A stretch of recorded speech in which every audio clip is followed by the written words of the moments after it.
All right, welcome to episode 8 of On Second Thought with Mike and Matt. As I mentioned last week, we are a bi-weekly podcast where we share our state of well-being and Matt's lack of sex drive, and occasionally we talk about gaming news as well. So welcome to the show, Matthew. Yeah, Barb's starting to figure out that whole situation there, so we'll see how this plays out. We do have a guest this week, our buddy Chase from what's the name of the podcast now, Chase? Geeks Gone Raw, is that what it is? Do I have that right? Is it. Yep. Now what is go ahead.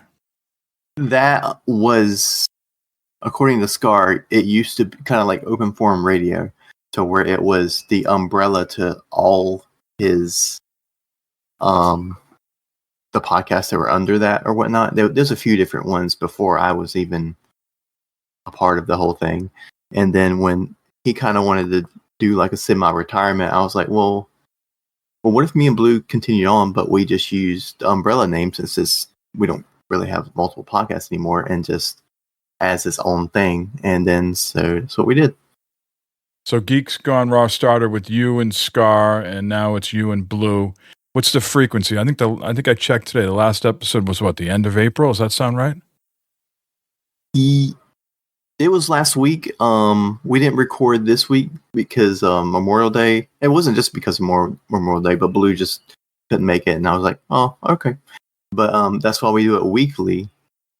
It's not that we have a lot to talk about. Is that if we miss a day, it's not like, well, now we have 3 weeks for the podcast. It's just 1 week. So it's kind of...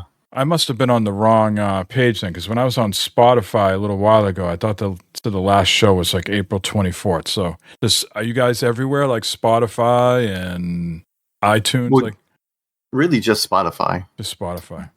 I'll have to share with you later to show you what I was looking at. Maybe there's another Geeks Gone Raw out there impersonating you guys, and I was on the wrong one. But you did take some time off from podcasting. I know you said life was getting in the way, and we had a conversation about that. But you said you needed the release to get back into podcasting, do something for yourself. So I kind of want to piggyback off that a little bit. Have you been listening to our shows, specifically the episodes around the physical and mental health? And did you get anything from that if you listened? And any sort of things to chime in on that? Yeah, I thought that the podcast would be a deterrence, like, oh, it's something else that I have to. For a while it was, but so I'd be like, well, I'm playing Horizon Zero Dawn, and I kind of would rather do that than podcast and that kind of thing. You know what I mean? And then when I stopped, it was kind of like, I kind of want to talk to Blue about something. You know what I mean? So it was just like, it's nice to just have that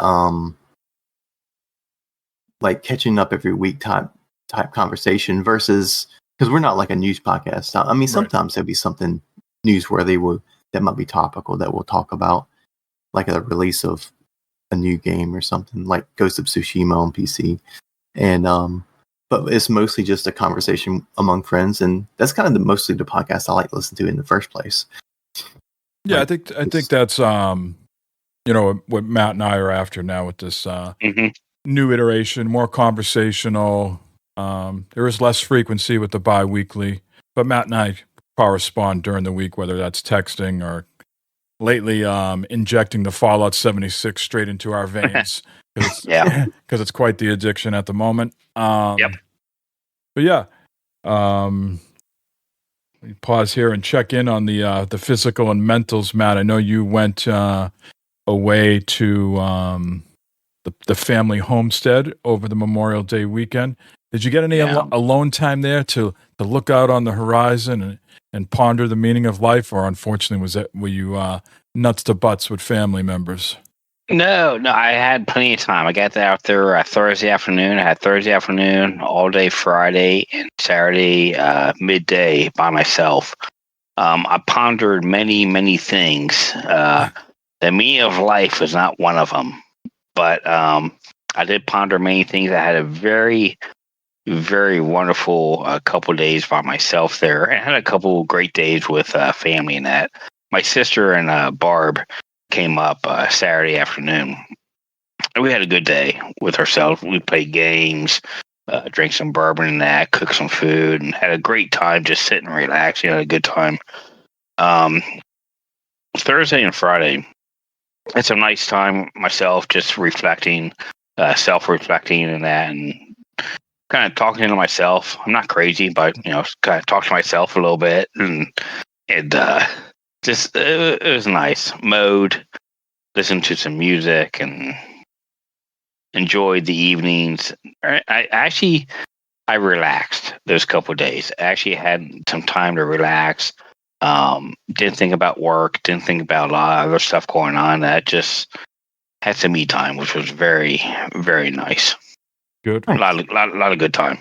How was your Memorial Day weekend, Chase? And I guess overall, how I would say you're probably 10 years younger than us. Would that be accurate? You in your late 30s?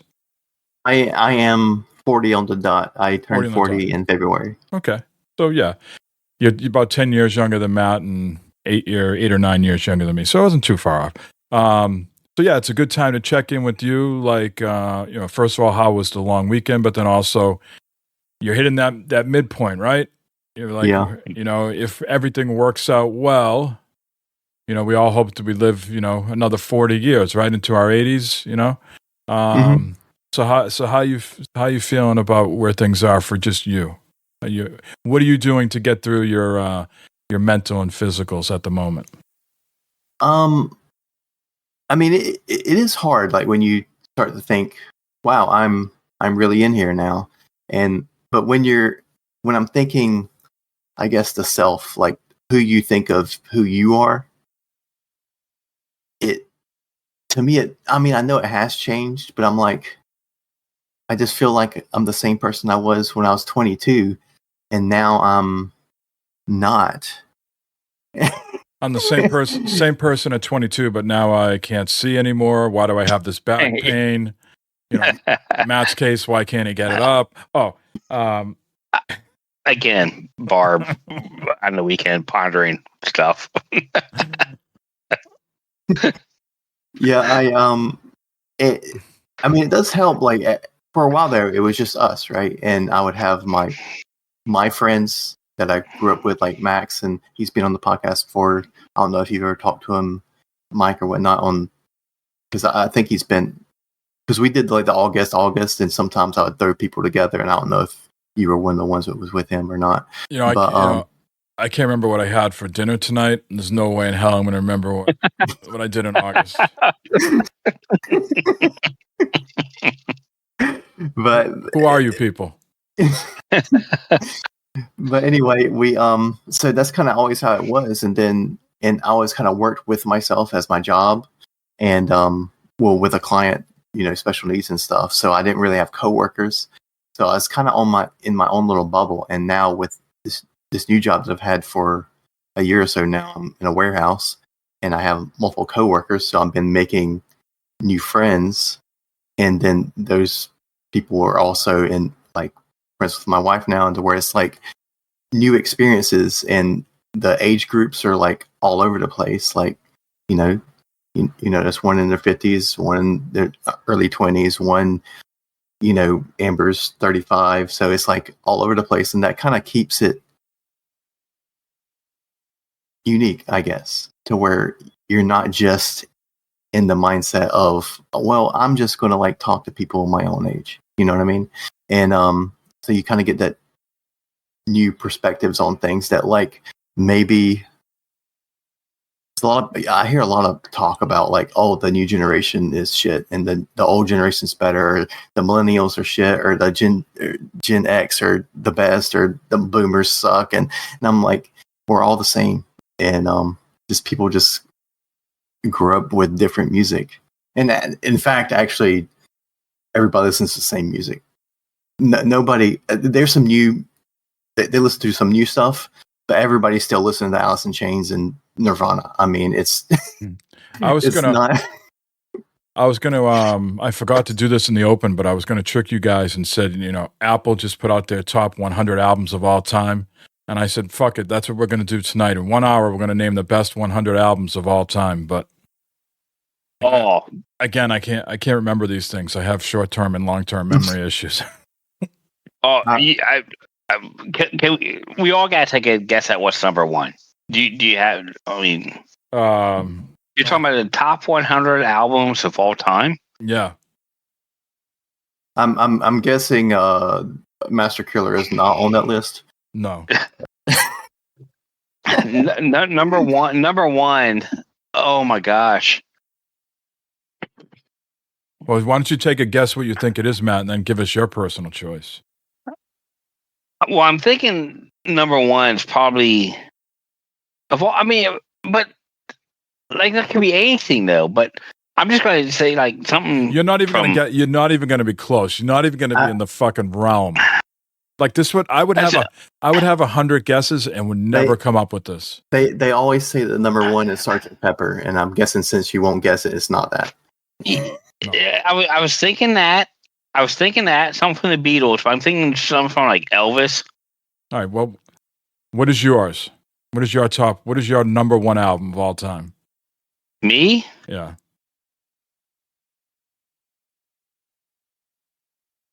Honestly, it'd probably be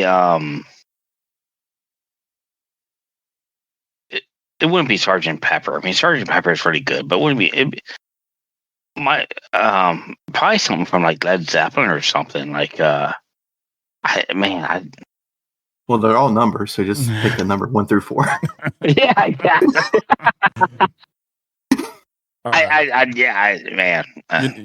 So you don't have a guess on what they picked, and you don't have a guess on what you would pick. Is that what I'm hearing here? I mean, I can't commit on this.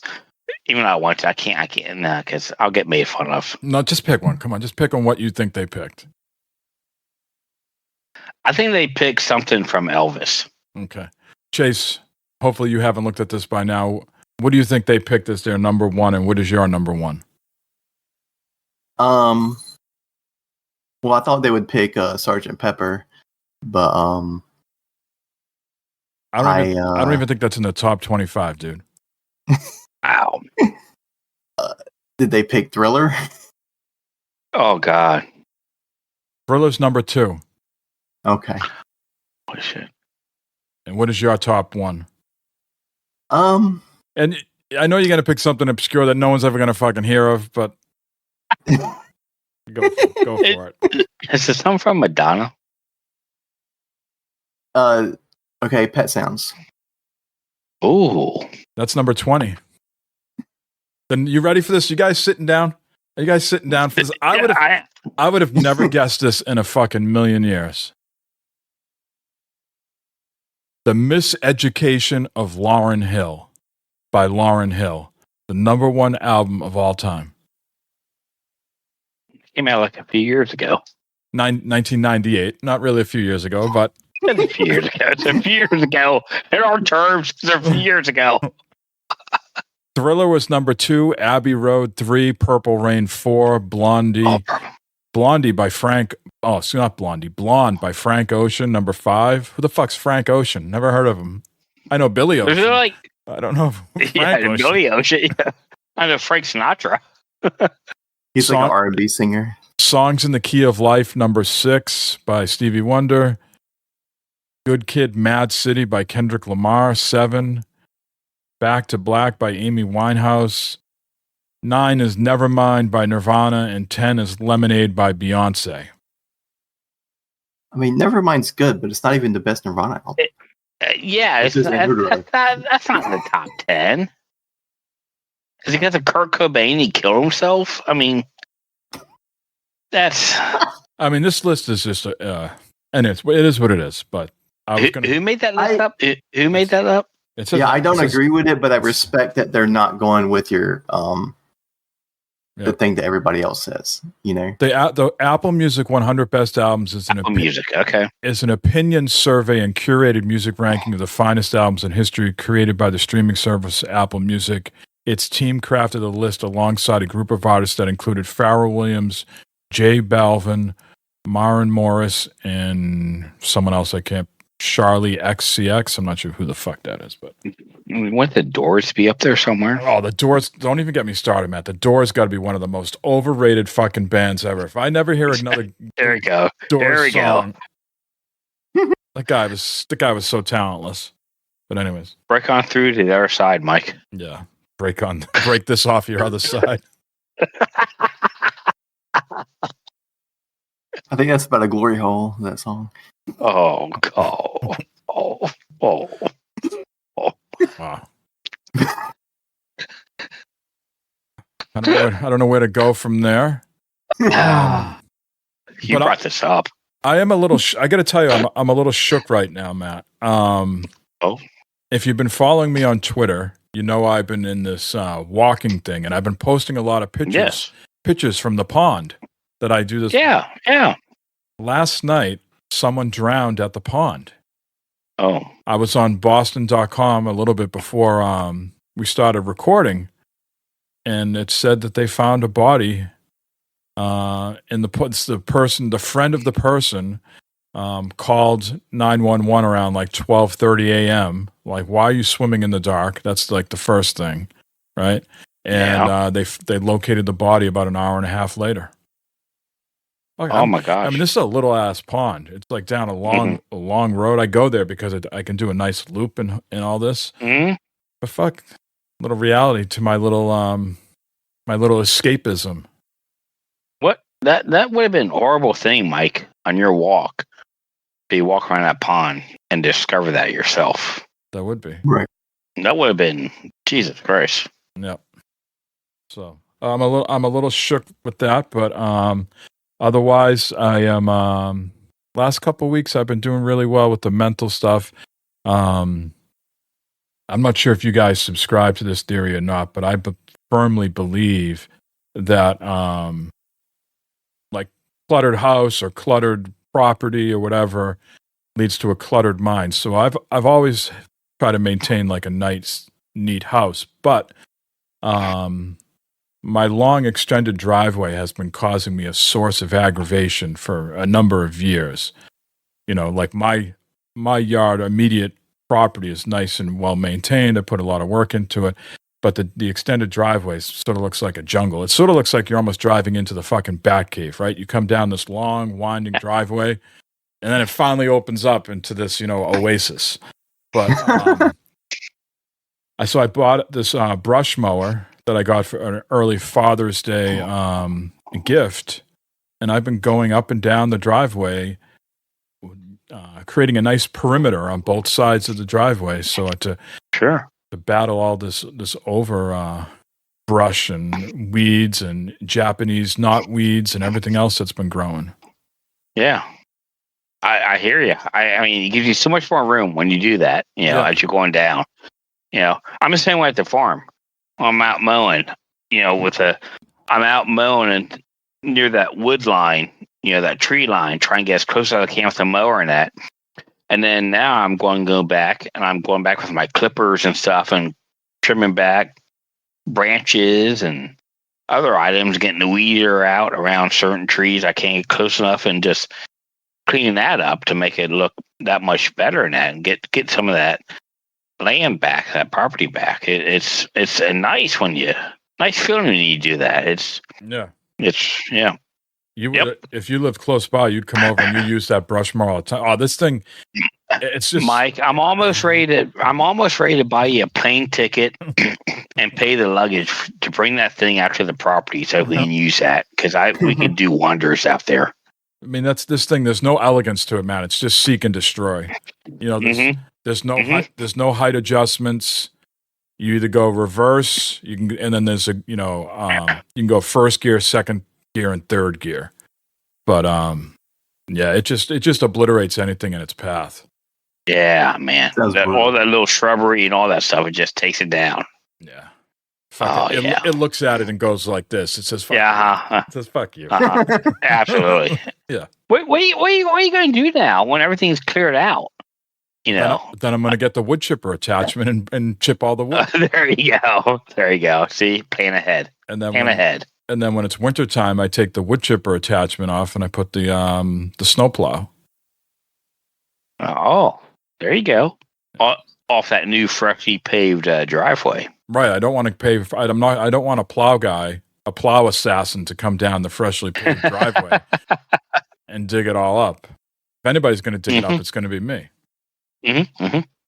So you make the first gouge, not someone else. Exactly. Yeah. There you go. So that's been helping a lot.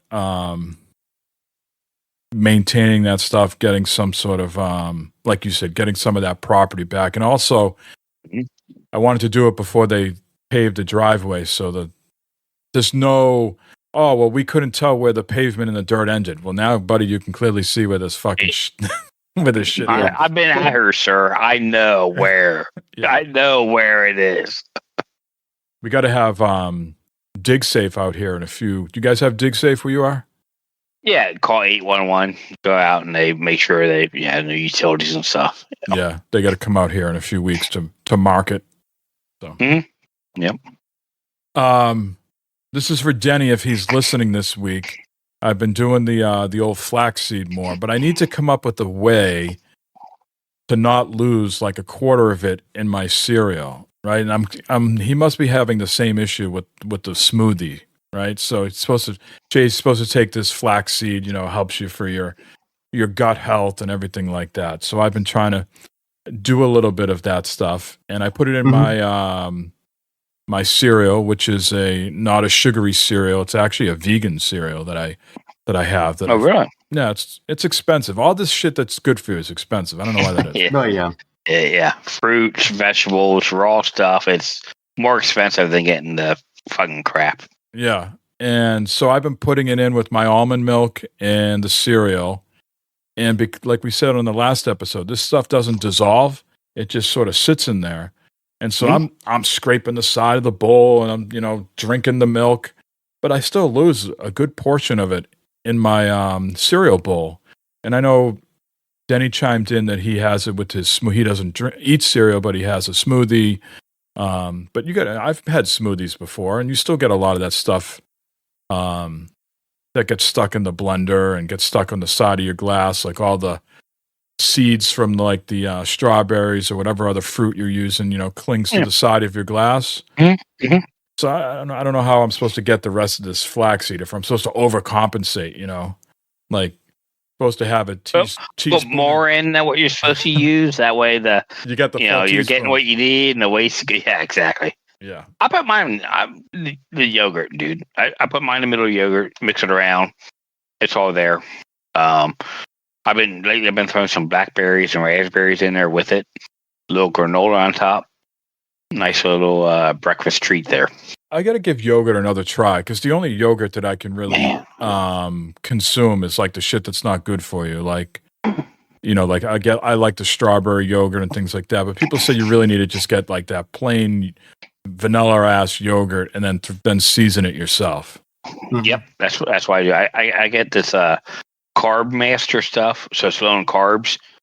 And then I take a couple scoops of that, put the flaxseed in there, some raspberries, some blackberries, put a little granola on top, give it a little crunch, a little more texture. And man, that's a good little breakfast morning treat. We switch out sour cream for plain unflavored Greek yogurt, and in like a burrito, I can't really tell the difference. I'm sure if I took a spoonful of right side by side, I could tell the difference. But it just tastes like sour cream to me, but there's no flavor. It's just don't put vanilla yogurt in your burrito. But yeah. But Barb said that with like making brownies and stuff. She's done that. She's taken like black beans and then taken yogurt instead of something else and put it in there and mix it up, and it's worked out pretty well. Somebody made some brownies like that. I don't know exactly. They said they use avocado brownies. I make brownies over here with something else. Yeah. I'm waiting. I'm waiting to easily get that here in Ohio so I can do that. It's supposed to be available any minute here now in June, so I'm waiting. I'm waiting. Did everybody do Wordle today? No, I haven't done Wordle in a long time. What was it? Weed? Gummy. Gummy. That's what Matt needs. Matt's going to be in a good place once he can start having his gummies. I tell you what, dude, go out to the farm, take a gummy, sit there and relax at night. I'm looking forward to it. I say this even though I know you're a pipe and cigar guy, but I can't see you being a guy that's going to smoke a joint or eat the plant like in a brownie. I see you more as a gummy guy. But correct me if I'm wrong. Are you going to be a guy? You're a cigar guy. That's what a blunt is, right? You take the tobacco out and put the weed in there. Yeah. Yeah. Matt's not committing. Matt's not committing to anything on the record here. He's just smiling and a lot of like, yep. he's like, I'm gonna fucking sample it all like a kid at the penny candy store. Exactly. It's when the world opens here, it's going to be. Yeah. I'll get back to you, Mike. He's like, I'm not committing anything. Beth, on second thought, does not condone the use of illegal substances. Where it's illegal. And I'm in Massachusetts. It's fucking legal here. Yeah, I'd say, and here, come June, it's supposed to start becoming readily available. So we'll see what happens here. I always wondered, when it becomes legal in your state, how does that work for jobs that drug test? Do they just omit that part, or? Well, it's up to they're a private business, right? So they can do whatever still. Yeah, exactly. Just like the NFL. Right. I mean, the NFL has I think walked back their marijuana stance now because it's legal in so many places, and they've realized players are using it for pain management. In the NBA, it's like the NBA doesn't care. So yeah, but I think to Matt's point, to answer your question, Chase, I think it's on the company. So I know alcohol, they can test if you're drunk. But testing if you drank over the weekend, I think private businesses, and I also think it depends on what you do for work. Like if you're supposed to be a forklift operator in a warehouse, yeah, it's legal in your state, but you also have to work with dangerous equipment that could impact the lives of others. So that could just be on you. Well, if you want to indulge in your weed, then go find another line of work where you don't operate, something that could put someone else in danger. Right. And that's to my point, to where is different than if I was drinking a beer. I wouldn't be drinking a beer on the forklift, but having the beer on the weekend is not affecting my forklift ability. This is a good segue here because another thing local to me, I wanted to talk to you about this last night, Matt, but I'm sensing a theme here. I forgot. So the next town over from me is more of a has more of a city vibe. Where I live now is more rural, and so in this city, there's houses on the main street, real close together, like old school cities. And this drunk driver, this 22-year-old kid, 7:00 in the morning, flipped fucking 3 houses. To the point where he knocked off the porch of 3 houses in a row. So the first 2 houses just kind of had a stoop with an entryway, where you take off your sneakers and something like that, not a porch that you're lounging on. And he clipped those 2 houses, took off their front steps and their little overhang, and then he landed into the porch of the 3rd house. And that house has a more traditional, long porch, the width of your house. And his car was embedded in there. He also hit some parked cars. He hit a gas line, so the gas company had to come out. And then the kicker of all this, you probably won't be surprised, but was belligerent and resisted arrest. So not only did he do destruction to property, but then he also just fuck you. No, I didn't do that. That's not me. And resisted arrest. That's wild. I saw I drive by there quite often because it's right across the street from a Rite Aid. So I'm just going in there to park, pick up a prescription or just, I think the other day we needed to pick up some birthday invitations for my son. So we just had to walk in there quickly. And those poor people were scrambling to get their front of their houses buttoned up before the storms came on Monday. Did anyone have like ring camera of this kid doing this stuff or anything? Everyone's got like ring cameras or the other security cameras and that, or he was arrested on site. I mean, he could resist arrest and everything like that, but he was arrested on site and charged with OUI and a whole bunch of other things. 22. Jesus Christ! And he really did some serious damage to these people's houses. How fast can you be going to like take off the porches of two people and then lodge yourself into a third one? Oh, yeah. I guess residential street like that probably speeding was 25, 35. He's probably going double that or something. Was it at least? Truck? I didn't get to see it in the news story. There was a truck there, but that looked like the truck he hit. I'm not sure. It was interesting too. They didn't disclose his name. He's an adult, but they chose to withhold his name. That's weird. Yeah. All right. Chase, what have you been up to? What have you been playing gaming wise? What's been holding your attention lately? I've been trying to get through my backlog, which that's pretty much been my goal since Cyberpunk came out. Actually, like the early pandemic, it's just I kind of like made this list instead of saying, "Oh, these are all the games I've never played that I own." These are the games that I would think about wanting to play, and I call it my focus backlog. And that's got bigger over the years, but over this last few years. But it has really helped me to like say, well, I'm only going to have these few games installed. This is going to be my main big game. This is going to be a little game that maybe I play on the Steam Deck right before bed. And then, so I've actually finished quite a few games, but right now I'm on Horizon Zero Dawn. I never finished that on the PS4. And I think it's right before the last mission in the game, but I avoided that and went into the DLC, the Frozen Wilds. So that's pretty much where I'm sitting at the moment. But you're playing that on hours. You're playing that on PC though, right? Or the PS4? Yeah, on PC. Yeah, on PC. Now I know that. I was like, go ahead. I was just saying that I started on PS4, but then when I got it on PC, I was like, I'd rather play it here. It does look amazing. No. Here, it does not look like a game that came out in 2018. Wow.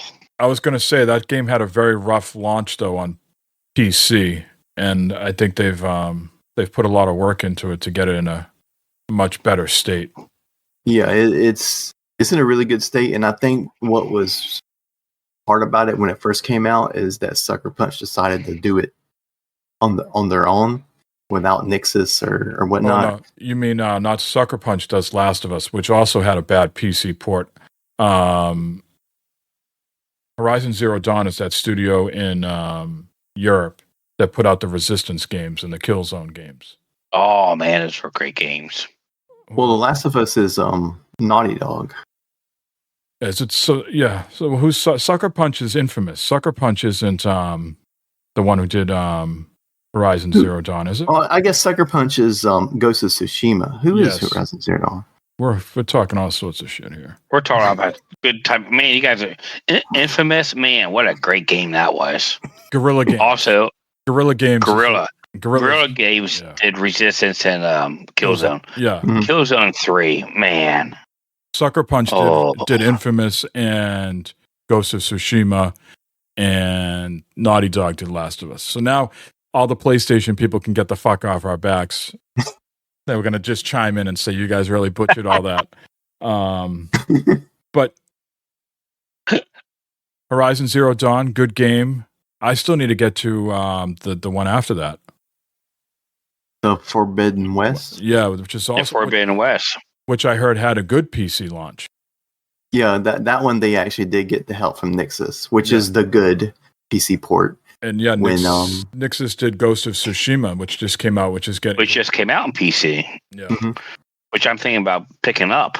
Ghost of Salami, Matt. How many times do we used to hear you say that? Goats of Salami, dude. Salami goats. That's what I want to play on PC. So you're doing Horizon, and that's a single player. And oh, well, I have played a little bit of Helldivers too. I mostly just play with my buddy Justin, and just mainly just with him. And I didn't know when everybody played or whatnot, and I really didn't know much about the game, but I kind of learned a little bit. But when we would play on whatever. It was not the hardest difficulty, but it is harder than normal. And I'm like, I'm getting my shit pushed in here, but it was like, it's pretty difficult, the ones to get the better XP or whatnot. And I would like to try it on the just normal or easy. Yeah, that's how Matt would play. We really fallen off the Helldivers too, Matt, because we got another addiction at the moment. But we do.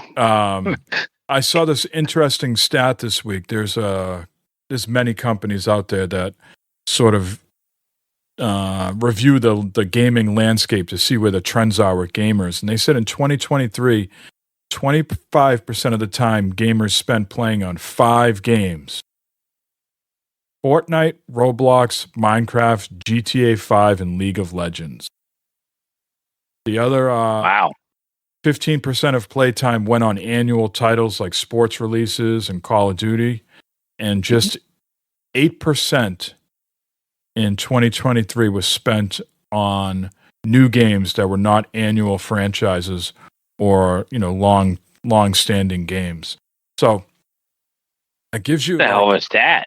That gives you a sense of how difficult it is to break in the video game industry with a new IP. If 8% of the time was spent on something brand new, and you're like a fraction of that 8%, and that's Helldivers, really caught lightning in a bottle there. 12 million sales. I know it's not a brand new IP, but it's certainly not an annualized title. I think it was almost 9-10 years between the first and second game. Man, that's a hell of a stat there. Mm-hmm. Yeah. That really is. I mean, I can see. I mean, a lot of people, the Madden is a big game every year. The NBA game is big game every year. Call of Duty, of course. But you would think, like the Helldivers, the other AAA games would take a little more chunk of that. But wow, that's crazy. Yeah, I mean, I think in past podcasting life and past episodes even, we've talked about financials and how things are doing. Mm-hmm. And I don't want to paint a grim picture, but I think the gaming industry is headed for some sort of reckoning by gamers playing these long-standing games rather than trying stuff new. So I think that's a good jumping in point, Matt, that we've been playing Fallout 76 a lot. And This is a 6-year-old game, which falls into that bucket of long-standing games. Mm-hmm. Prior to us recording, Matt and I discussed that this game has currently on its 16th season, and I would have to guess they're around their 5th or 6th expansion. The Atlantic City's the latest expansion. I got lots of things to say about Fallout 76, but Matt, I'd love to hear from you. The last episode, you were more in the Fallout 4, and then when you went away, you were like, Mike, I'm jonesing to play more of 76, and you really got into 76 over the last couple weeks compared to Fallout 4. What swung the balance to 76, and what's keeping you coming back? I think the variety. I've Fallout 4 I've played a couple times. 76, you and I played a couple years ago when it first came out, and we had some shenanigans there and that, and they kind of died off because it wasn't what we expected. There wasn't much going on. Yeah, no NPCs. Exactly, no NPCs. And now with the Fallout show on Amazon, and you said you were starting to play Fallout 76 again, and it came on Game Pass and stuff. I was like, well, all right, let's check it out again. So I did. And I did a little more research on the game and with the NPCs and with more stuff to do. And it's like, okay, this has got some legs to it. This is going pretty good. And there's a lot of people that's been playing this game over the past couple of years. There's a lot of people been doing it. Can I hit you with a stat, Matt? Yeah, I'm sure you can. Okay, so Todd Howard says, depending on the Fallout game, you're looking at a 4 to 6 times increase in daily players, which is beyond anything I've ever seen in my 30 years of doing this. He says the Fallout 76 is sneaky popular. They went from 17 million users in December to over 20 million now. Yeah. And that's due to the show, right? Yeah, it's all due. They're saying yeah. all their titles, all the Fallout games, all of them are doing exceptionally well because of the Amazon TV series. Yeah. And I think they've done a good job with 76 as far as improving it.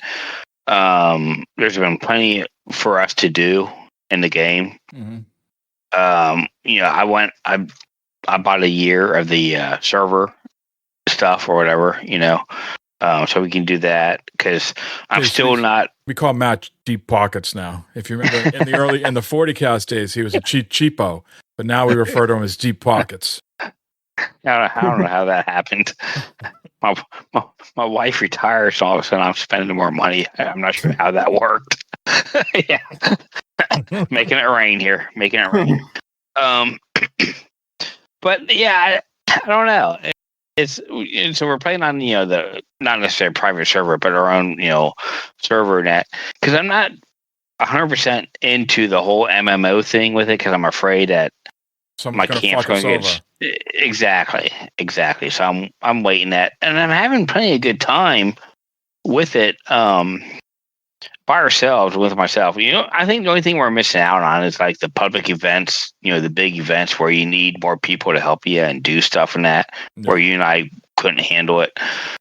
But besides that, the building that's going on in it, the creativeness, the quests, the random things that happen in there, it's entertaining. It's keeping me happy. There's some sort of Pavlov dog thing going on here with this game for me. Because I'll tell you, Fallout 76 doesn't look as nice as Fallout 4. It's not as deep. You're correct. It's not as deep story-wise. Some of the stories are just kind of, just on the, just what's the right word I'm looking for? Just on like the top level. They don't really get into the meat of things. Just a little bit more shallow, right? Shallow. Yeah. Right? Yeah. The game is like one big goddamn fetch quest. Okay, it is. It's like go there, do this, get that, come back, go there, see what's going on, and then the mission might have to go there and then the mission ends. But I think it's the discoverability is what keeps bringing me back. Seeing those things on the map as I get closer to them. We know what we're talking about, the outline of the house. And it's get closer and it's bigger and all of a sudden it fills in. Yep. And boom. And then you get that boost of XP, which is that boost of adrenaline or whatever. Like when they say when you get kills in like multiplayers, there's something that goes on with your brain. Keeps you coming back. A dose of dopamine, is that what it is? Yeah. So same thing with this. It's like I keep unlocking stuff, and there's just that little bing that goes off, the XP, and then this whole other place to explore. I still feel because they would make to the sounds, right? Like in Destiny, like the sounds that it sounded when the Ingram would announce or you would discover it was like made by a team of psychologists that what would make it the most rewarding or like the sound in Call of Duty when you get a hit, there's like a little click or like almost like a clicking of a tongue like that makes when you get a hit on somebody. Yeah. All that stuff was like created by some sort of team of basically mind warpers. It's working. Just like they say they're doing a hell of a job. Because my mind is basically Jello at this point, and I just want to discover new places. Yeah. But yeah, I think that's what's bringing me back is the exploring of it. I still feel very spongy. I haven't hit the sweet spot yet of what guns are doing things. The game is rough, like a Bethesda game in a lot of areas. Like I had this issue the other day where I found a pack of super mutants, and they were all like walking in lockstep. All I could think of is like, you ever see like the beginning of like Laverne and Shirley, where like the two of them have like that opening dance, and they're kind of like in lockstep with each other. Like that's what the super mutants would do. Like they were attached at the hip, and they were just all like swarming me, and it was a beatdown blanket party, and I was a synchronized beatdown. It was. I mean, I must have went through all my stim packs, blood packs, and all this ammo. And for what? I got like, a super sledgehammer and a board and, maybe a Radaway or something. But see, I'm at that point now where like I lost a bunch of my stim packs, all my other stuff. So now I want to go out and I want to find the stuff to make more and find more and get more to kind of like restock myself and stuff. Right. I don't know why that is. It's like, man, I just want to go out and restock and build new things and get new recipes and plans and all that. And this is what I'm wrestling with. And trust me, it's not Mike's responsibility to prop up the gaming industry, right? But I think it is. There are other games that I have that I want to play.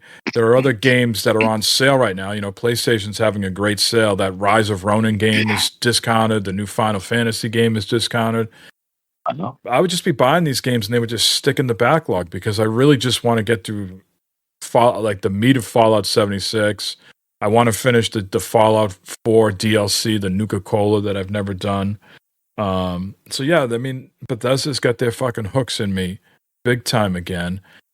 And even when Matt said before, he said, "Well, if Chase doesn't show up, maybe we'll just fucking play Fallout 76." I mean, that's how bad we're getting. Yeah, I mean, this past weekend I was at the farm. I had my Steam Deck, which I can play Fallout 4 on perfectly on, which I did.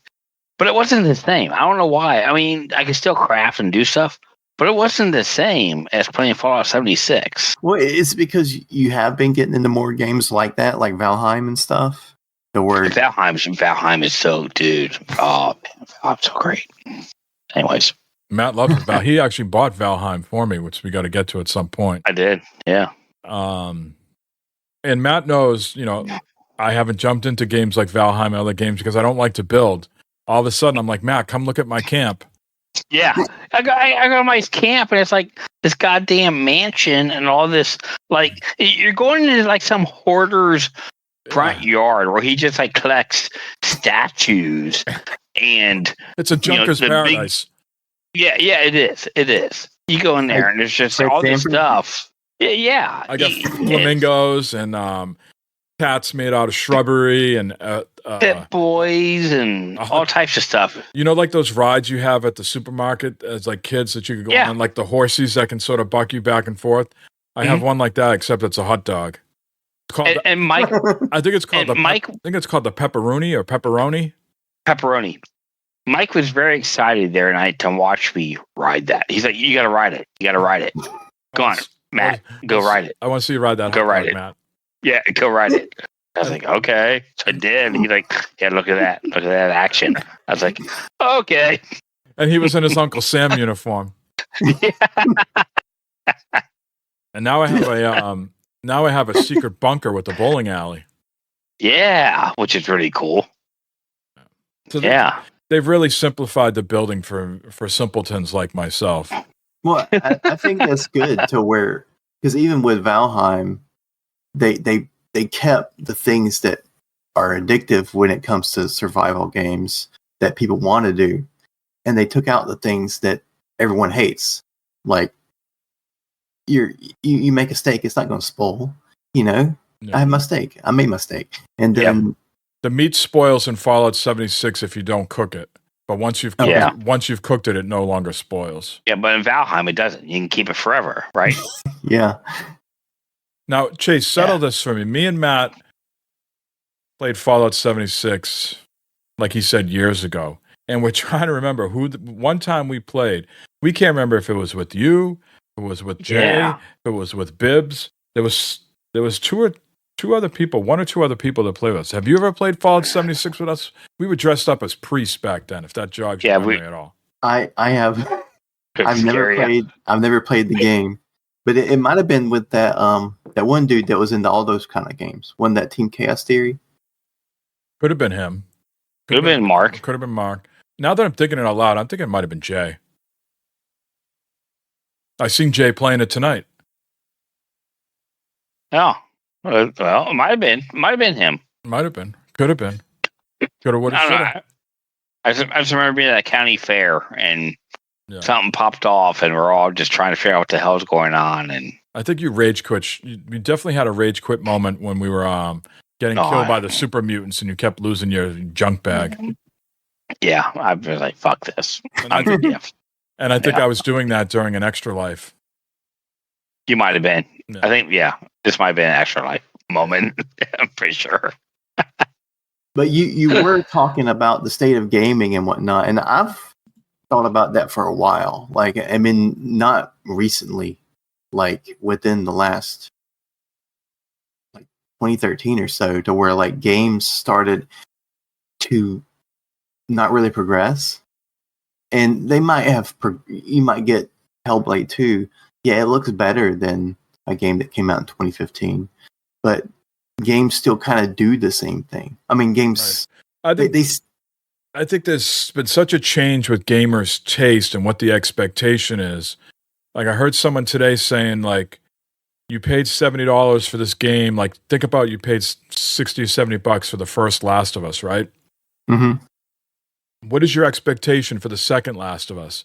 If you had to pay $70 again for the second game, and it was a shorter version, you'd be friggin' screwed as a developer. So what did the developer have to do?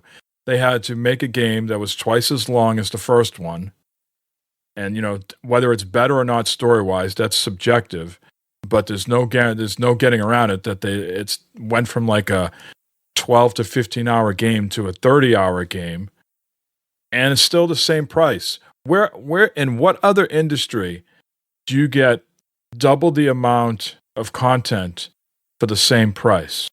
Right? You go to the butcher, Matt, and say, I want a pound of whatever. I'm just going to say you want a pound of ground beef, right? And he's charging whatever, $5, right? And then you go back the next time. Well, now that was so good. I want 2 pounds of ground beef, but I still want you to give me pay $5. Butcher's going to tell you to go fucking pound sand. Yeah, the butcher's going to run me out of his store with the cleaver. Exactly. With the cleaver. Yeah, absolutely. So gaming is a hell of a thing where gamers, we're guilty of it too. I'm not pointing the finger at anybody, but we expect more content for the same price. And sometimes we expect it for free because we bought the base game. How dare they charge me for something that took them a year and a half to make? It's a very toxic community. Yeah, fuck all those. Yeah, and I'm very patient too. I don't have to play Spider-Man 2 when it came out. I can wait when it comes out on PC and then still wait for it to go on sale for $30. You know what I mean? But that's not good for the industry. That's just good for my wallet. No, you gotta right. But at the end of the day, you gotta look out for yourself for sure. Absolutely. I want to move on here to this is traditionally E3 time that's coming out.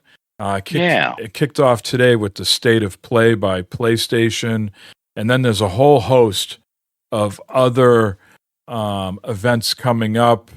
Tomorrow, or I should say June 1st, is a Indie Direct.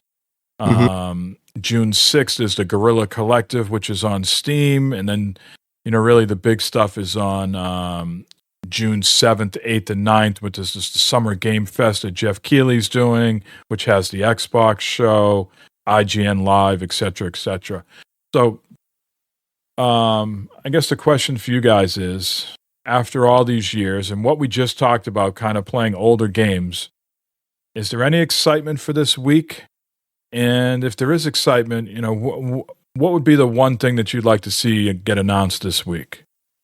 We can go around. Maybe start with you, Matt. Like, does this week, are you still going to be tuning in? And what's one thing you hope to see? I'll be paying attention. I'm not going to particularly tune in. I'll be paying attention. I'll be checking on Twitter and IGN or whatever to see what comes out. But be honest with you, Mike, I'm turning my gamer card or whatever. I don't know what's going on with the industry right now as far as new games and stuff coming out, because things get announced and they get delayed, and something gets announced and it's going to be 10 years before it comes out or something. And I don't know. I see when stuff comes out and release, I was like, all right, that looks good. I'll play that, or I'm stuck into my old habits of, all right, Fallout 76 or Destiny or Minecraft or Valheim or something like that. So I unfortunately, I'm a poor gamer when it comes to that type of stuff. But I'm going to give you your magic wand here. What's the one wish what's one thing you want to see get announced? Well, I have a layup one, but I'll let you go. Well, I would like to see maybe a new Mario World or something like that. New Mario World or Zelda, new Nintendo console or something like that. Okay. What about you, Chase? Are you suffering from I'm going to put it in quotes here because we know E3 is no longer a thing, but are you suffering from E3 fatigue, or does this week get you excited? And what's one thing you would wish that would come out of this week? One announcement, please. I still get excited. The last few years, I haven't really paid too close attention, but when E3 was kind of winding down, and we always watch the Game Awards every year, and we try to make that kind of almost like a Super Bowl type event. We might have some friends over, have some dips and whatnot. And I was thinking about doing the same thing for Summer Game Fest. I just haven't really thought about it. Because it's the only thing that we really got, right? I mean, if we're going to get, as gamers, if we're going to get excited about something, this is the time to do it, right? Is when they're giving awards to things that we think is good, or when new things are going to come out. And the one thing that I would like to see at least get a date on is the new Mass Effect. That's a good one. It's a good one. BioShock. The BioWare. Have they confirmed that they're working on a Mass Effect? I know they're working on what's that other game that they're working on? The 4-player Dragon Age. Dragon Age. Thank you. Mm-hmm. Yeah, they've confirmed. There's been a teaser. I think maybe last November 7th, because that's the Mass Effect Day. Yeah. And it was just a small teaser where you kind of saw outline of a character, but nobody really knows when it's going to be, what it's going to be, or whatnot. But there's definitely a new Mass Effect game coming out. So I definitely get excited for this week, but there's no way I pay as close attention as like I did in the Gamers in Beta or early Bad Fodder Figures Day, where I would break that down like the Zabruta film, I will chime in, and sometimes I won't even watch it live. I'll watch it, when I know I have a dedicated, uninterrupted slot of time to watch it. And sometimes it's better to do that. Even if you're watching the whole time, the whole thing, you can pause it. You could skip through the anime shit that I don't care about, or if they do a deep dive on like Forza, like Motorsport, or what's the one on PlayStation? Gran Turismo. Gran Turismo. Yeah. Man, I would love. Okay, I would love to have a new Gran Turismo come out. That'd be sweet. They already have one on PlayStation, and they had a movie too. No, I don't think that's a movie, but yeah, they had a movie. I'm sure it's great. I don't know if it's already been released or what, but there is a Gran Turismo movie. And so I'll give you one layup, Matt. Announcement: Fallout 76 cross progression, so I can get on the couch and play it on the Xbox. Okay, yeah, if you're talking about that stuff, then I would love to have that. I would love to have that cross progression so I can transfer to my Steam or my Steam Deck or something like that. Fuck yeah, dude. Yeah, and then I was thinking, what if it was Fallout 76? Since it's already in West Virginia, what if it went into Cincinnati and you got to make your base like this? The Red Stadium or something. Well, hell yeah, dude. The heart of baseball. And that'd be the other thing, like a new expansion announced for 76. Although I'm not ready for a new expansion. I haven't even played the other 5 or 6. Jesus Christ, Mike. Yeah, if we haven't. But a Fallout 5, or I think what is more likely to happen, because they got to do something here. The popularity has skyrocketed so much. They got to announce like a Fallout 3 remaster. Or they got to do how about I'm not saying this would be great, but I could see it happening. A Fallout game made by the Telltale people. You know how Telltale made like The Walking Dead, and they made the Wolf Among Us. And they did the Borderlands ones. How about Telltale doing a Fallout game? When's the last time one of those games have come out? Man, good Lord, I haven't heard. Yeah. There's one out now that I have my eye on. It's more of a space game. I think it's called The Expanse. But it's always cheap on Steam for like $12 or $17 or something like that. There's a show about that too. Yeah, that same universe. Yeah. It's not an original IP. But yeah, I think even if it wasn't Telltale, but a game like that, a game like Life is Strange, or some sort of like Until Dawn or something like that, would be cool in the Fallout universe, and especially that it could bridge over the TV people that are fans of the show but don't play video games. It could be that gateway drug, lack of a better term. I think there's going to definitely be some sort of Fallout announcement 100% at the Xbox. Just a question of what it is. Many people are speculating it's the Fallout 3 remaster. We'll see. All right.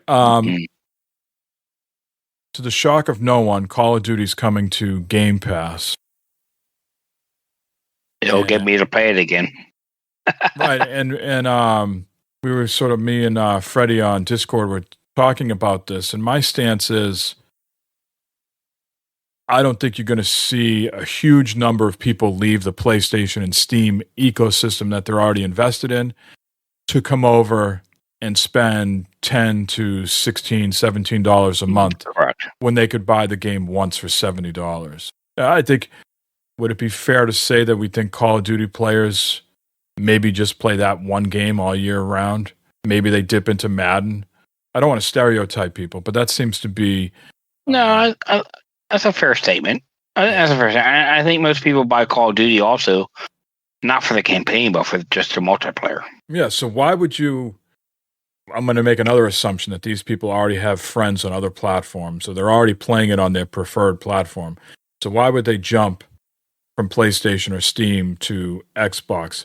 I think the benefit Microsoft is going to see is people that have Xbox and Windows as their primary destination, like you two guys, and seeing people re-up their Game Pass subscription there to play the game. I don't think they're going to get many people to jump ship from Steam and PlayStation. I think what they're going to see more is that they might get less sales on Xbox, that now that people that do have Game Pass, now they don't have to buy Call of Duty. Yeah, I think that's the... Yeah, right. I said that all along on Bad Fodder Figures, These games are expensive to make, and you put big titles like these bangers on Game Pass. How do you make up the revenue? Because there's going to be some people on PlayStation, these console warriors, who goes, fuck this, I'm not buying if it's free somewhere else. Like, how many things in your own life do you know that it's free somewhere else, and you're going to pay full price somewhere, and that you say, that just turns me off. I'll just wait until it comes to wherever my preferred place. Yeah, it's going to be interesting. I think Xbox is in a funny spot with this one, but I think it's a no-brainer to put it on Game Pass, roll the dice, and see what happens. I've just been burned with a lot of the Game Pass stuff. Everything that I've been excited for that was like day one on Game Pass, outside of the Persona announcements, but they're not like Game Pass staples. Like, they do go off of Game Pass at some point, but like the games that like have really stayed that I was excited for have been disappointments for the most part. I think you're going to see a lot of Activision, specifically Call of Duty games, announced at the Xbox things. That's might be. We're waiting for that shoe to drop. That the titles that they have now have ownership of to come to like Game Pass and backwards compatibility, to breathe new life into those franchises. And there's also no need to go to Xbox if you're on PlayStation, in the fact that there's already cross progression, so you can already play with everybody. Yep. Not cross progression, but cross play. Cross play. Yeah. I mean, Mike, you still pay for Game Pass, right? I do. Yes. Chase, do you still pay for a Game Pass? I do not. You don't pay for it? Okay. I do. I've paid it for I don't know how many years, and I paid for it. Yeah, They're getting. I mean, there's many people like us that they're just still paying for it, and yeah, we talked about Xbox. this before. You know, it sounds like in your case, it's more like the gym membership, the whale, who just keeps paying for it. In my case, I have two sons that are deep in the Xbox ecosystem, so I'm getting the bang for the buck. You know, I got 3 people on that membership if you count myself. My oldest is a PC gamer and more of a PlayStation guy, so he doesn't count. But my other 2 kids identify as Xbox gamers, and you know, so I'm getting my money's worth. You know, for sure. Sure. Yeah, and they're making money off of me because I'm I get games here and there. I'm playing off of it, but yeah, not as much as you used to. Well, I'm glad I have you 2 guys on here because this last news story I want to talk about. People that, you know, if I think of people who play Destiny, I think of you 2 guys first.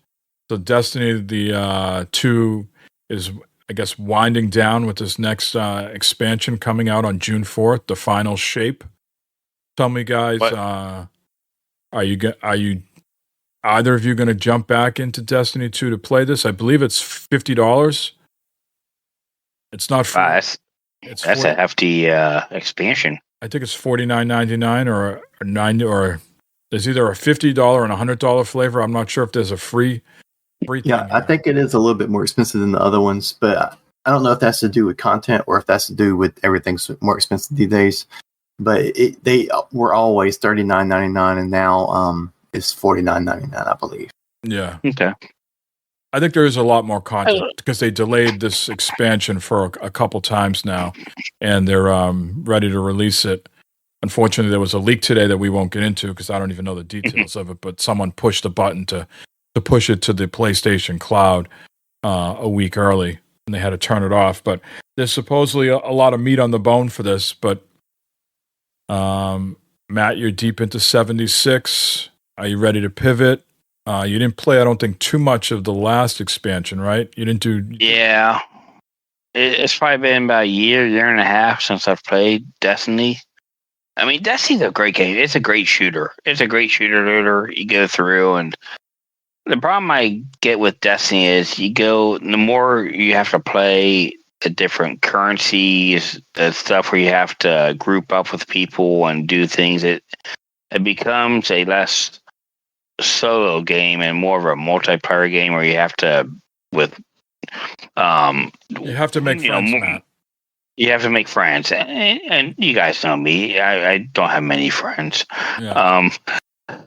And just you go through, and it's one of them games where it's like Call of Duty, where if you fuck up, man, my God, are they going to tell you fucked up and you're an idiot and you shouldn't play games and you're a noob and all this shit? It's like, man, screw this. I got enough shit going on in my life that I don't need people yelling at me because I can't play a game. And that's when I blast them with the old intro to Bad Fodder Figures. Yeah, exactly. Exactly. Dusty's a great game. I mean, Dusty is a great series, great game. I don't know what I'm going to do with it. I think I might hold off and wait until like a complete refresh or something happens. Like between Destiny 1 and Destiny 2, or I don't know. I just start over fresh or something. Yeah, I definitely want to play it because it's supposed to be the end of an era. Not the end of Destiny, but it's definitely the end of this story arc that's been going on since Destiny 1. And so I don't know where they're going to go after this.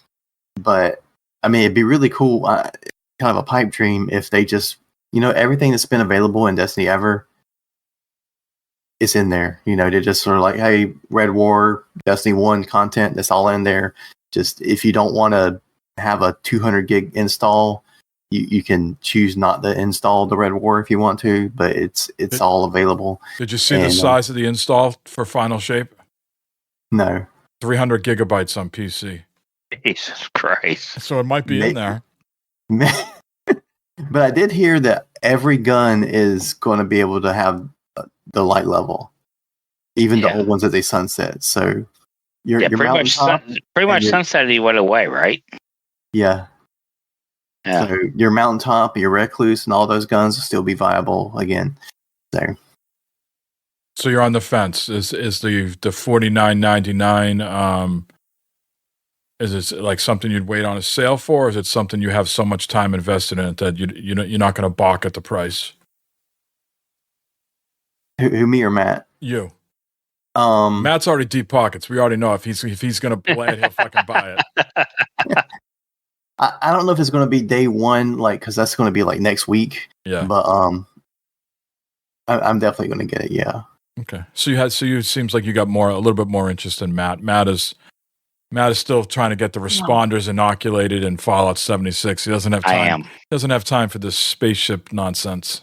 Exactly. Yeah. I mean, there's real life, Fallout, and then there's this, make believe space stuff that's going on out there. I gotta choose. I'm choosing real life Appalachia, man. I mean, come on. Matt's acquired a taste for dog food and Instamash.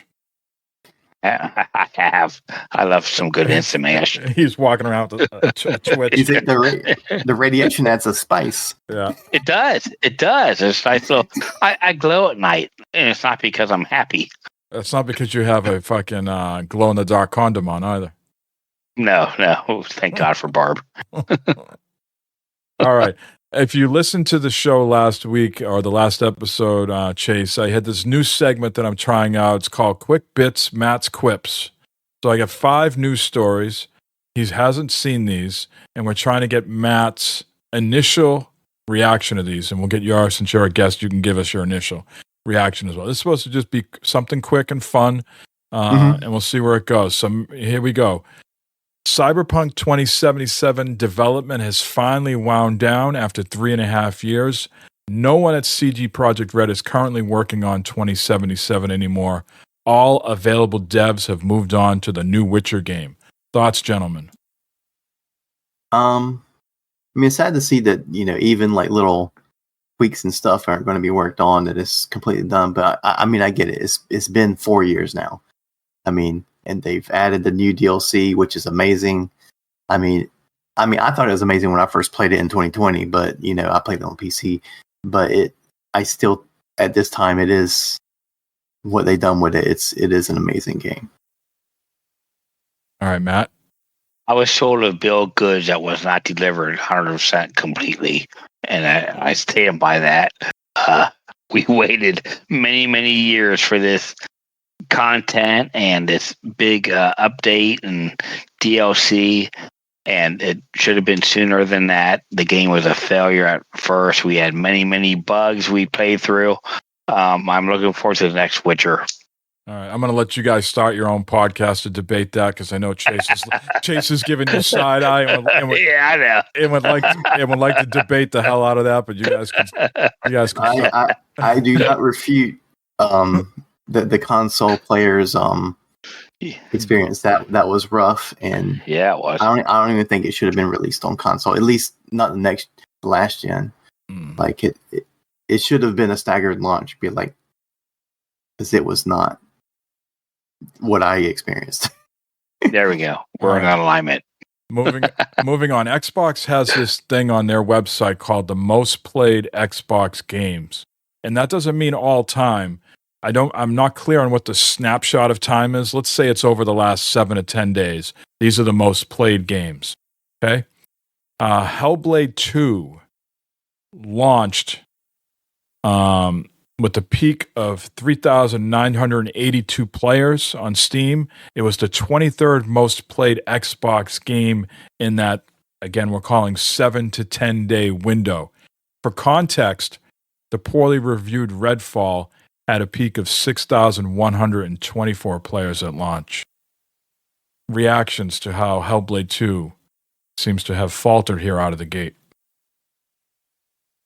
Well, I mean, it's a smaller experience, right? Even though Redfall was a lesser experience, it was still a longer, like Far Cry-like experience versus a linear little bite-sized game like Hellblade is. I love the first Hellblade. I haven't played the second one, but Yeah, it was only like 5 or 6 hours, but it was a really, really good 5 or 6 hours. But I can't speak on the second game. Matthew?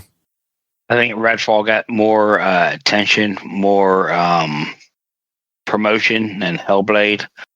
I think people are gun shy on off the first the first party games and stuff with Xbox. So I think they learned their lesson with Redfall and kind of being more conservative with the games coming out.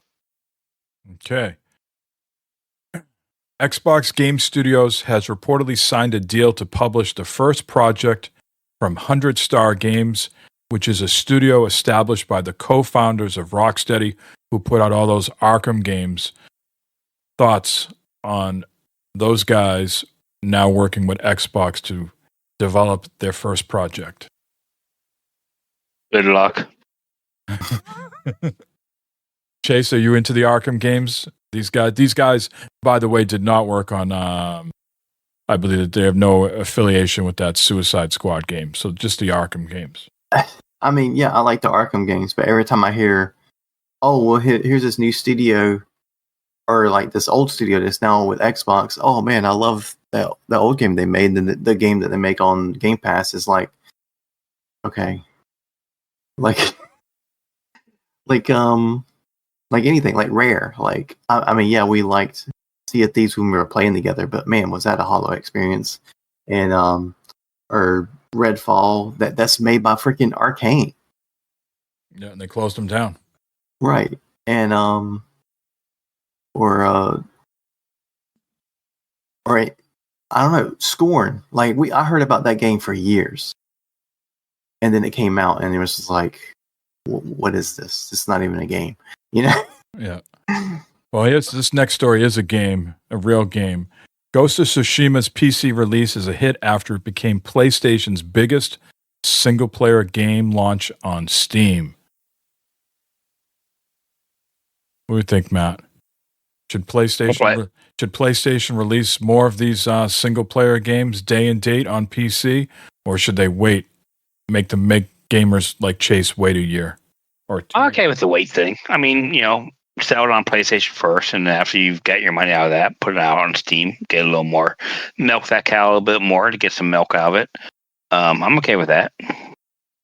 Yeah, me too. I would like it not to be a 3 or 4 year wait, but if it was a 6 months to a year, that's kind of like, oh, it's coming on PlayStation. That's going through the theater, and I'm waiting for it to come to Blu-ray. Kind of the same thing, and it felt like for the past games, we've been waiting a while. I mean, it's been a while since Ghost of Tsushima come out, and now it's just coming out on PC. So, I mean, I really want to play Spider-Man 2, but hopefully they come at some point. I'll just get a PS5. All right, the last one here.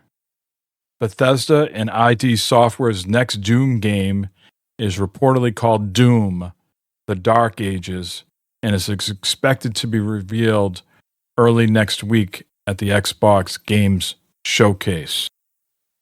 So the question here is, you guys excited about a new Doom game? Did you play the last two, Doom Eternal and Doom 2016?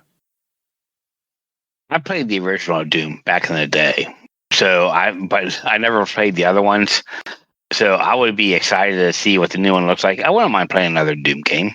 I would see what it is. I mean, that was fun back in the day. I used to be able to play that at work, like at my lunchtime and stuff, man. Fire that up and get some little shooting off in Doom, shooting them the big meatball looking things, man, come at you, shoot them. Man, that was fun times. Yeah, I wouldn't mind checking out another Doom. I played the first of the new ones, the 2016 one. Yeah. But I didn't play Eternal because I heard that it was more platforming. It was more what? Platforming. There was a lot of like navigation platform. Oh yeah, platforming. Yeah, I thought you said performing, like it performed better. Then that's why I didn't. 'Cause I like things that or like more like indie. Uh-huh. I think there was some like gun like puzzle elements too, where it forced you to use certain guns in certain situations.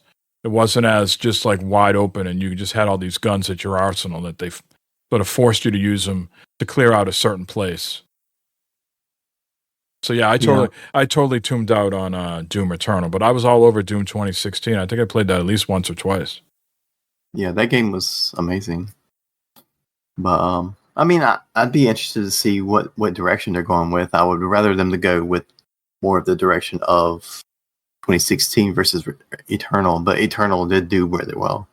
There's a lot of people that did like Eternal, so who am I? Yep. All right, we're right at the end of the show, guys. We got all the content we wanted to talk about. Let's wrap this up. Chase, once again, Geeks Gone Raw. You said you're only on Spotify. Is that correct right now? It's only on Spotify directly, but you can still go to the Spotify link and get an RSS feed if you want to use a podcatcher of some sort. But podcast stuff doesn't make it easy. Like iTunes, you have to make an account. You have to like submit a write-up or whatever. Blood sample. I'm just not down for that stuff at this point. And we're just like, I'm just going to throw up on Spotify. It's not like Spotify's like Tidal or something. Just about everybody has Spotify. You know what I mean? So I think we're fine. All right. Well, check out Chase on Geeks Gone Raw. Certainly do the show with Larry, Blue Man. You know, Larry, everybody will know from the Open Forum Radio podcast veteran in his own right. He used to do a show with Blue, Gamers Unscripted, way back in the day. We used to get Matt on Gamers Unscripted, and he would have a great time.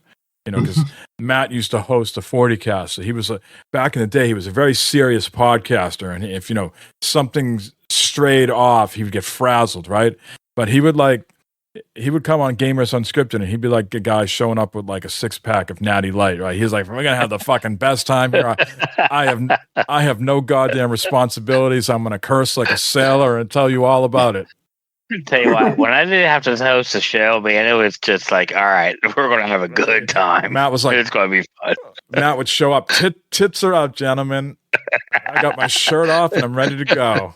Sun's out, guns out. Those were the days, right? Yep.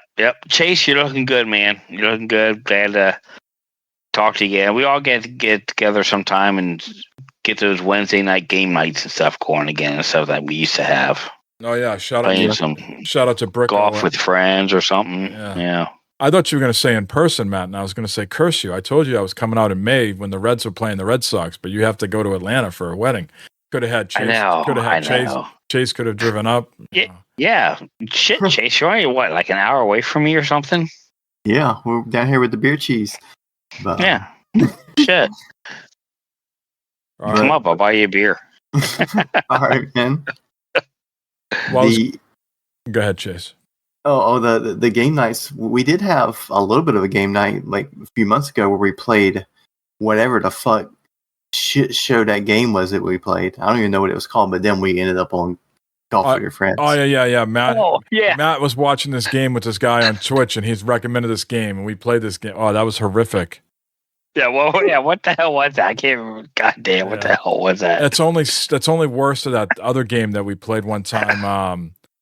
Chase, you always remember the name of it. I can never remember it, but it was like, oh god, yeah, it's kind of like Spaceman. Yeah, yeah. Unfortunate Spaceman. Unfortunate Spaceman. Matt, I was an unfortunate game night. Was that a recommendation from you as well? Unfortunate Spaceman. Me? I think that was Jay. Oh, it was Jay? Yeah, that wasn't me. Okay. No. That was a clunker. I only recommend top quality stuff like this podcast. Okay. I'll see you at the foundation, Matt. Maggie's there. Yes. She needs the help. Chase, good seeing you. Thanks for jumping on and thanks, Chase. And partaking. This has been episode 8, and for what is and always will be episode 8. And we'll talk to you in 2 weeks. Later.